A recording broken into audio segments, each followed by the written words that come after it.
আর মাত্র এক সপ্তাহ পর বাংলাদেশের ত্রয়োদশ জাতীয় সংসদ নির্বাচন। এটিকে ঘিরে প্রচারণায় মুখর দেশের প্রত্যন্ত অঞ্চল। তবে নির্বাচনী ডামাডোল নিয়ে খুব একটা আগ্রহ নেই বাংলাদেশে আশ্রয় নেয়া 10 লাখের বেশি রোহিঙ্গার। এক প্রতিবেদনে আল জাজিরা দাবি করেছে, নির্বাচনের পর নিজেদের অবস্থান পরিবর্তন হবে, এই বিষয়ে মোটেও আশাবাদী নন রোহিঙ্গারা। রোহিঙ্গাদের বেআইনিভাবে ন্যাশনাল আইডি কার্ড, এমনকি পাসপোর্ট পাওয়ার খবর যখন বাংলাদেশের গণমাধ্যম জুড়ে, ঠিক তখনই নির্বাচন সামনে রেখে 9 থেকে 13 ফেব্রুয়ারি কক্সবাজারের বিভিন্ন রোহিঙ্গা ক্যাম্পে অবস্থানকারী শরণার্থীদের নিজ নিজ ক্যাম্প থেকে বের না হওয়ার নির্দেশ দেওয়া হয়েছে। অন্যথায় তাদের বিরুদ্ধে কঠোর শাস্তির হুঁশিয়ারিও দিয়েছে কর্তৃপক্ষ। 2017 সালে মিয়ানমারের সামরিক জান্তার নৃশংস হত্যাযজ্ঞ থেকে বাঁচতে 10 লাখেরও বেশি সংখ্যালঘু রোহিঙ্গা জনগোষ্ঠীর সদস্য বাংলাদেশে আশ্রয় নেয়। বাংলাদেশ সরকারের পাশাপাশি আন্তর্জাতিক সম্প্রদায় অসহায় রোহিঙ্গাদের পাশে দাঁড়ায়। কিশোর থেকে তরুণ, যুবক থেকে বৃদ্ধ, সব বয়সী রোহিঙ্গারা নিজ দেশে ফেরত যেতে উদ্গ্রীব হয়ে আছে।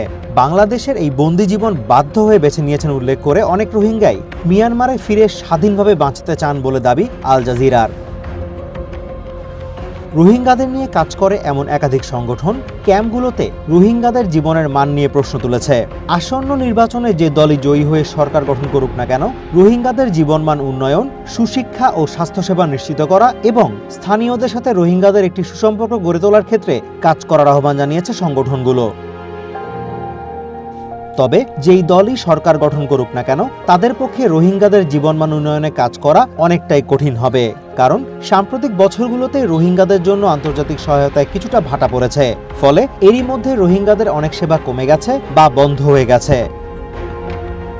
এদিকে আসন্ন নির্বাচনে অংশগ্রহণকারী প্রধান দুই দল বিএনপি এবং জামায়াত ইসলামী বাংলাদেশ রোহিঙ্গা প্রত্যাবাসনের বিষয়টিকে আগামী সরকারের জন্য অন্যতম গুরুত্বপূর্ণ ইস্যু হিসেবে বিবেচনা করছে। রোহিঙ্গা প্রত্যাবাসনের বিষয়টি একপাক্ষিক কোনো বিষয় নয়। মিয়ানমারে এখনও অবশিষ্ট রোহিঙ্গা জনগোষ্ঠীর ওপর হত্যাযজ্ঞ চালাচ্ছে জান্তা সরকার।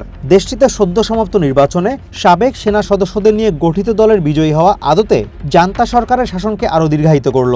ফলে রোহিঙ্গাদের নিজ দেশে ফেরত পাঠানোর বিষয়টিকে যতই অগ্রাধিকার দেয়া হোক, তা আসলে ঠিক কবে সম্ভব, এই প্রশ্নের কোনো উত্তর নেই। Azimur Rashid Kanak, one international desk.